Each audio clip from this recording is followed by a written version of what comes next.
इस बड़ी सी दुनिया के किसी हिस्से में एक सरसब्ज और शादाब जंगल था, जिसके बीचों बीच एक नहर बहती थी। यही एक सफेद कबूतरी अपने एक बच्चे के साथ बड़े चैन और आराम से रहती थी। एक दिन कबूतरी अपने दाने दानिके की तलाश में अपने घोंसले से निकली। थोड़ी देर बाद जब वो वापस आई तो उसने देखा कि इसके बचुआ घोंसले में नहीं है। इसने अपने बच्चे को घोंसले के आसपास बहुत ढूंढा, लेकिन इसका कहीं पता ना चला।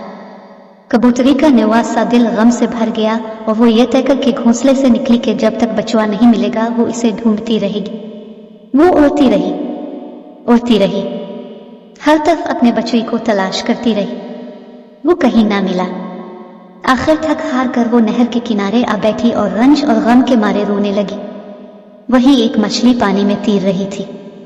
जारी है, इसने जो कबूतरी को इस तरह रोते देखा तो पानी में से सर निकाला और बोली, ये खूबसूरत कबूतरी, तुम पर क्या मुसीबत आई है जो इस तरह रो रही हो? क्या तुम बीमार हो? कबूतरी ने जवाब दिया, मैं बीमार नहीं हूँ। मैं इसलिए रो रही हूँ कि आज जब मैं अपने घोंसले में वापस आई तो मैंने देखा कि मेरा छोटा सा बचुआ वहां नहीं है। मुझे डर ये है कि वो जंगल की सैर करने निकल गया होगा और चूंकि वो अभी बहुत छोटा है इसलिए गाम हो गया होगा। मछली ने कहा, तुम्हारा फर्ज था कि इसकी निगरानी करती। मैं भी तुम्हारी तरह एक माँ हूँ और मैं समझती हूँ कि तुम्हें इस वक्त कितना रंज होगा। कबूतरी ने कहा, मैं इसलिए और भी ज्यादा परेशान हूँ कि मेरा बचुआ अभी बहुत छोटा है। वो नहीं जानता कि अपनी हिफाजत कैसे करे। मछली ने कहा, मैं तुम्हारे बच्चे को ढूंढने में तुम्हारी मदद करूंगी। मैं उसकी तलाश में इस नहर के आखिरी सिरे तक जाती हूँ। कबूतरी ने कहा, तुम्हारी इस मेहरबानी का शुक्रिया, लेकिन वो तो परिंदा है, पानी में नहीं रह सकता। मछली बोली, हो सकता है इसे प्यास लगी हो और वो पानी पीने नहर में आया हो, इसलिए मैं इसको ढूंढने जाती हूँ। तुम भी इसे ढूंढो। रोने धोने से कोई फायदा नहीं, इससे तुम्हारा बचुआ मिलने से तो रहा। कबूतरी ने मछली का शुक्रिया अदा किया और इसे अल्लाह हाफिज कहकर अपने बच्चे की तलाश में निकल गए।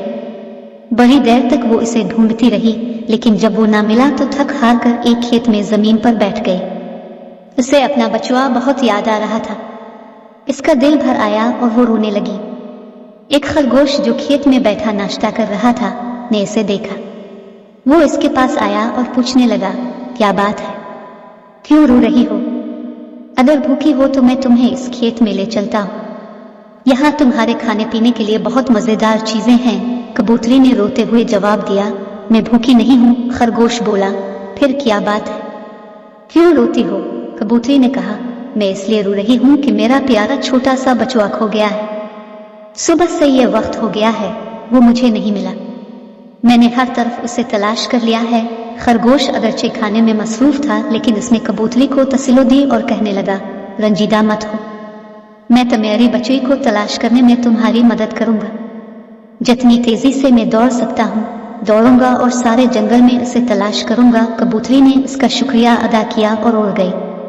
खरगोश भी कबूतरी के बच्चे को जंगल में तलाश करने के लिए रवाना हो गया।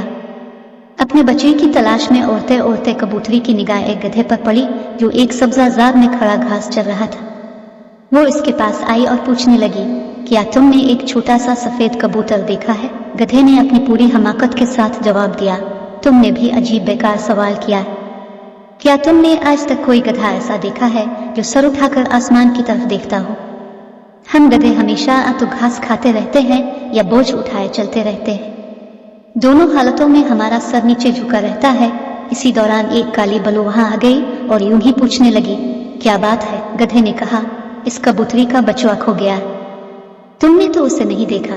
बलू बोली, अफसोस कि मैंने इसे नहीं देखा। अगर वो मुझे मिल जाता तो मेरे नाश्ते का इंतजाम हो जाता। ये अल्फाज सुनकर कबूतरी का दिल फिर भर आया और वो रोने लगी।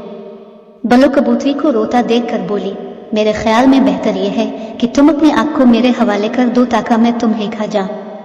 इस तरह तुम्हारा गम भी मिट जाएगा और मेरी भूख का इलाज भी हो जाएगा। गधा बलू की ये बातें सुनकर गुस्से में आ गया और डांट कर बलू से कहने लगा, अगर तू इसी वक्त यहाँ से चली न गई तो तेरे ऐसी लात रसीद करूंगा कि तू गांव के भूखे कितुबे के पास जा पड़ेगी। बलू ने जो ये बात सुनी तो वहां से भाग जाने में ही अपनी खैरियत समझी। बलू के जाने के बाद गधा कबूतरी से बोला, जल्दी करो, रात आ रही है, तुम उड़ जाओ। बलों की बातों से खुद को हल्का न करो। कबूतरी ने गधे का शुक्रिया अदा किया और उसे अल्लाह हाफिज कहकर फिर अपने बच्चे की तलाश में उड़ गई। अब रात की सियाह चादर आहिस्ता आहिस्ता फैलती जा रही थी। थकी हारी गमज़दा कबूतरी ने नाचार अपने घोंसले का रुख किया। जब वो घोंसले में पहुंची तो खुशी से चिल्ला उठी, मेरे बचुई! इसका नन्हा सफेद बचुआ घोंसले में बैठा हुआ था। कबूतरी की आंखों से आंसू जारी हो गए, मगर ये खुशी के आंसू थे। उसने अपने बचुई से पूछा, तुम कहाँ थे? बचुई ने जवाब दिया, मैं जरा आदेर अलिफादेर सैर करने घोंसले से निकल गया था, लेकिन जब वापस आने के लिए पलटा तो घर का रास्ता भूल गया। कबूतरी ने पूछा, फिर यहाँ तक कैसे पहुंचे? बचुई ने जवाब दिया, मुझे रास्ता तो याद नहीं रहा था, बस अंदर से किसी ने मेरी रहनुमाई की और मुझे यहाँ पहुंचा दिया। कबूतरी को याद आया कि वो जब छोटी सी थी तो एक दिन इसी तरह खो गई थी। वो कहने लगी, मेरे बचुई, तुम ठीक कहते हो, जब कोई अपनी राह खो देता है तो घर की मुहिब्बत इसको राह दिखाती है।